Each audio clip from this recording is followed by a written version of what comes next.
If you eat these 9 foods regularly, then you could be damaging your kidneys without even knowing about it. So I had a patient that came in a few weeks ago who was completely fit. He wasn't overweight.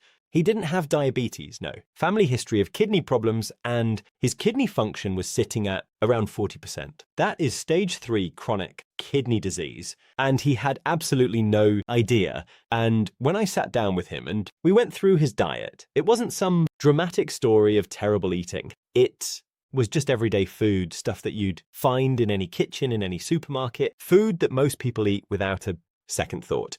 And that is exactly why I'm making this video. Because your kidneys are probably the most silently damaged organ in the body. They don't hurt when they're struggling. They don't give you any symptoms until things are already quite serious. Most people with stage 3 kidney disease have no idea they have it. None. And we see this literally all the time. And by the time you actually feel something, you've often already lost function that you'll never get back. So if you're concerned about your kidney function, or you just want to be more healthy in general, then this video is going to be really useful for you. And if you stay until the end, I'm going to cover one specific food that comes up again and again in the comments that you guys always ask about. And I finally want to address it properly because the answer might actually surprise you. Okay then, so number 1 is sugary fizzy drinks. And we're talking about things like Coke or Pepsi or Fanta or Sprite, the full sugar versions here. And this won't be a surprise to a lot of you. This is honestly probably the one that has the most evidence behind it on this list. And the research is really, really striking. So large cohort studies and meta-analyses have consistently shown that people who regularly drink things like this, these sugars are sweetened beverages, have a significantly higher risk of developing chronic kidney disease over time. And when I say regularly, I don't mean 5 cans a day. I mean the kind of frequency that a lot of people would consider to be pretty normal, like 1 or 2 a day. That is it. So that's maybe 1 with a lunch and then 1 in the afternoon, that sort of thing. And the reason this happens is actually pretty straightforward once you understand what's going on inside the body. A lot of these drinks are actually loaded with fructose, high fructose corn, syrup particularly. And when your liver processes large amounts of fructose, one of the byproducts is something called uric acid. And elevated uric acid in the body is directly toxic to the small blood vessels inside the kidneys. It also drives insulin resistance over time, which dysregulates your blood sugar, and it raises your blood pressure by affecting how the kidneys handle sodium and fluid. So you've got 3 separate mechanisms there, all being triggered at the same time. Blood sugar goes up, blood pressure climbing, and uric acid damaging the fine vascular architecture of the kidney. And all 3 of those things are the main drivers of long-term kidney damage. Every time you drink one of these drinks, you're not just getting a sugar hit. You're creating this slow internal chemical environment that your kidneys have to manage and fight against day after day, year after year. These things are not good for you. Number 2 is processed meat. So that's anything like bacon or sausages or processed ham. Salami, I'm grouping all of these together because what they do in the body is really quite similar, and the research treats them all the same as, well, so large prospective cohort studies, and these are the studies that follow real people over years tracking what they eat and what happens to their health. These studies consistently show that higher intake of processed meat is associated with declining kidney function and increased risk of chronic kidney disease. When you look at the mechanisms, you start to understand why these foods are particularly problematic. The first thing is that they are massively high in sodium. Often, a single serving of bacon or a couple of sausages gets you close to half of your daily recommended intake, and we know that sodium raises your blood pressure by causing the body to retain more fluid, which increases the pressure inside the tiny filtering vessels of the kidney. Now, if you do that repeatedly over years, well, those vessels get damaged. They stiffen. They lose their ability to filter properly. But it doesn't stop there. These meats also contain nitrates and other various processing compounds that have direct effects on the vasculature, the blood vessel system in the kidney, causing oxidative stress and inflammation. And then there's something that doesn't get talked about nearly enough, which is phosphate additives. Now, the phosphate that occurs naturally in food, like in beans or whole grains, these are only partially absorbed by the gut. But the phosphate used as a food additive in processed meats is inorganic phosphate, and it's absorbed almost completely. And what that does is, obviously, it drives up phosphate levels in the blood, which strains the kidneys' ability to regulate mineral balance. It affects the health of your blood vessels, and over time, it contributes to calcification. So you're hitting multiple kidney stress pathways at once, with every rasher of bacon and every sausage and every slice of ham. And that's what makes them particularly worth being aware of. Number 3 is instant noodles or ramen that comes in a packet. And all of this is really cheap. It's fast, it's convenient, and it is literally everywhere. And the research is, again, really interesting. So the core issue here is sodium again.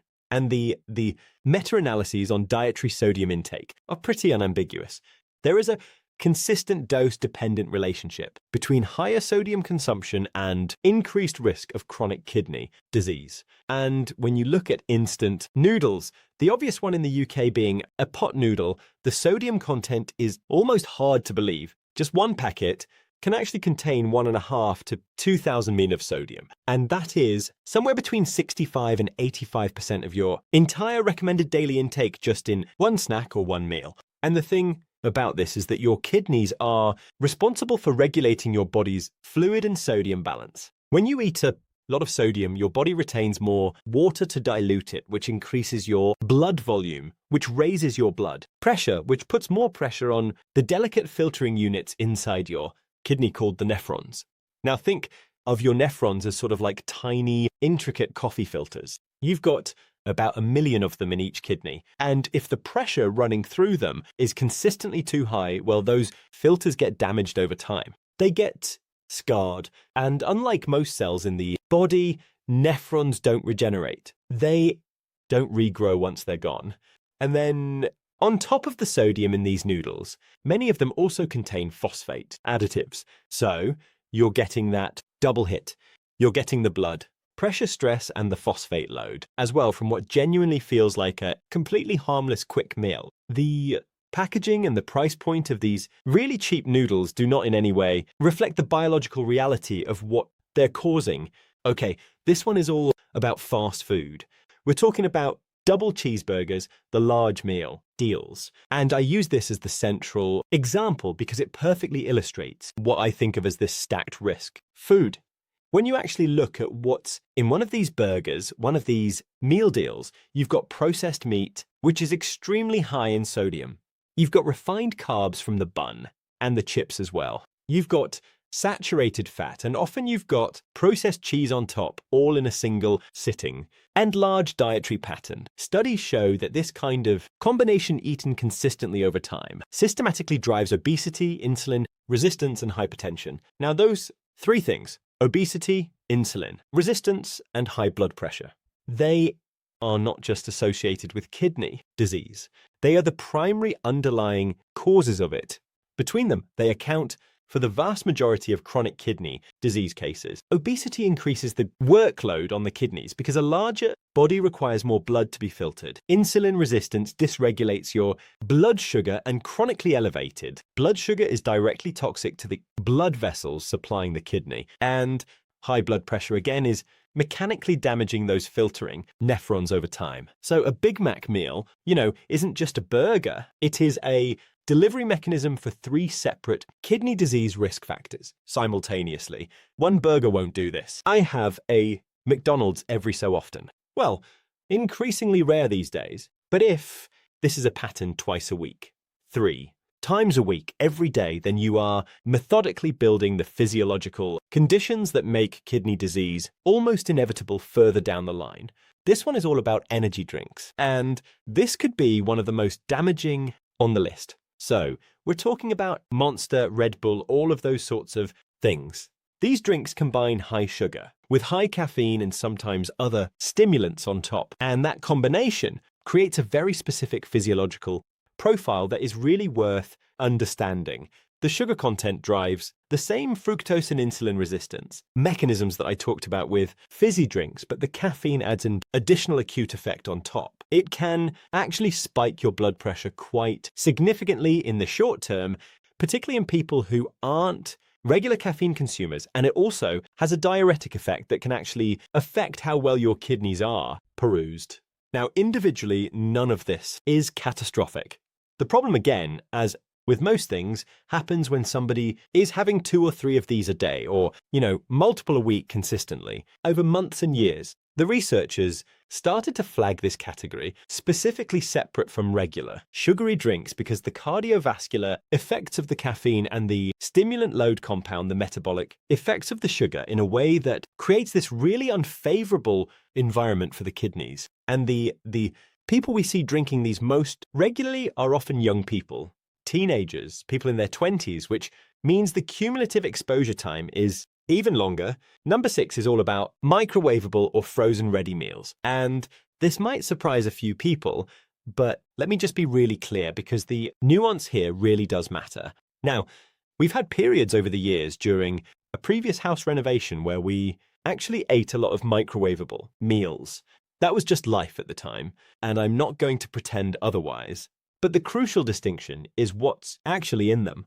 The cheaper, heavily processed ready meals. And, the ones that often cost like less than £1 or tend to be very high in salt, loaded with additives and preservatives, and almost entirely stripped of fiber and any meaningful nutritional content. These are the ones I'm talking about here, the really cheap stuff. There are lots and lots of companies now that do really good quality frozen microwavable meals that are completely fine and hit all of your macros and are not ultra-processed at all. Meta-analyses on ultra-processed food intake consistently shows around a 20 to 25% higher risk of chronic kidney disease in people who eat these types of food regularly. Again, the cheap stuff, that's what I'm talking about.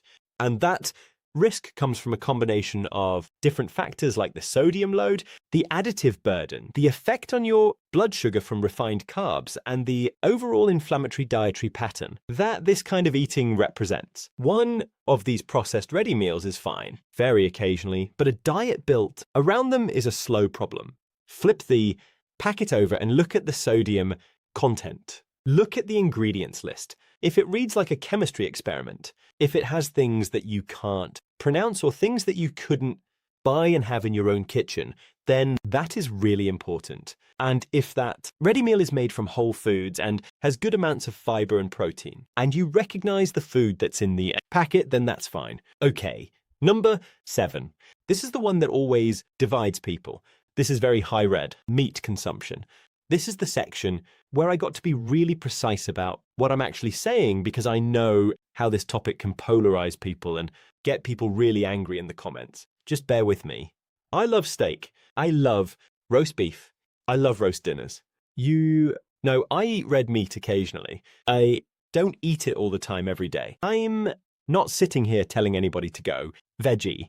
That is not the message. But I also can't ignore what the research often shows. And the signal is clear, enough that I'd be doing you a disservice not to address it honestly. Cohort studies and large dietary analyses show that diets very high in animal protein, particularly red meat, and particularly when it's being eaten multiple times per day, every day, this is associated with a higher risk of kidney disease and faster decline in kidney function over time. Now, the mechanism centers on something called acid load. When you digest protein, particularly animal protein, your body produces metabolic acids as a byproduct. Your kidneys are responsible for excreting that acid load. And when the load is high and consistent, the kidneys have to work harder, a state called hyperfiltration, where the filtering pressure in the nephrons is chronically elevated. Now, going back to that coffee filter analogy from earlier, imagine running boiling water through a paper filter at twice the normal pressure every single day for years. Eventually, the filter starts to break down. And that is essentially what the research tells us happens to your nephrons over time. Now, yes, I know what some of you are thinking right now. There is some conflicting research in this space. I'm not going to pretend the evidence is entirely one-sided because it's not. But the consistent direction across multiple large studies is that very high intake every single day. And let's be honest, most people aren't eating red meat multiple times every single day. This probably does have a downstream effect on your kidney function. And look, yes, there are studies that say that red meat consumption doesn't cause any problems at all. So with these two sides, you've got to take a balance somewhere. You've got to be sensible. So this isn't me saying never eat red meat. It's just me saying don't eat it 4 times a day, every day, and assume there are no consequences. Okay, number 8 is a bit of a strange one. It's processed cheese. And this one really surprises a lot of people. And to be honest, it surprised me when I first looked into it properly. So cheese slices or burger, cheese or processed cheese spreads, the kind of thing that gets melted onto fast food. These products often contain added phosphates as part of the processing. And that matters because of how the body handles them differently to natural phosphate. As I mentioned earlier, the phosphate in whole foods is only partially absorbed, but the inorganic phosphate used as an additive here gets absorbed very efficiently somewhere. Around 90% of it gets into your bloodstream and chronically elevated. Phosphate in the blood is a genuine problem for your vascular health. It promotes calcification of your blood vessels. It disrupts the hormonal systems that regulate calcium and phosphate balance, particularly a hormone called FGF23. And the relationship between the kidneys, the bones, and the parathyroid glands. And it puts progressive strain on the kidney's ability to maintain mineral homeostasis, basically the balance of minerals in the body. And this is especially relevant for anybody who already has early signs of kidney dysfunction. Because as your kidney function declines, the ability to excrete phosphate declines with it. And you get this vicious cycle where phosphate accumulates and causes further